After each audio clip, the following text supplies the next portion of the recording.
ایک دفعہ کا ذکر ہے، ایک چھوٹے سے گاؤں میں علی نام کا ایک لڑکا رہتا تھا۔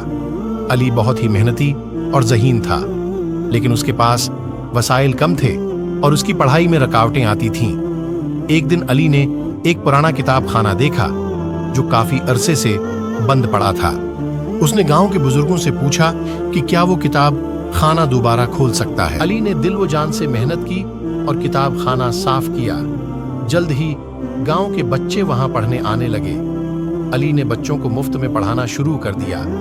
اس کی محنت اور لگن کی وجہ سے گاؤں کے بچوں کی تعلیم میں بہتری آنے لگی۔ وقت کے ساتھ ساتھ علی کی محنت رنگ لائی اور وہ خود بھی ایک کامیاب استاد بن گیا۔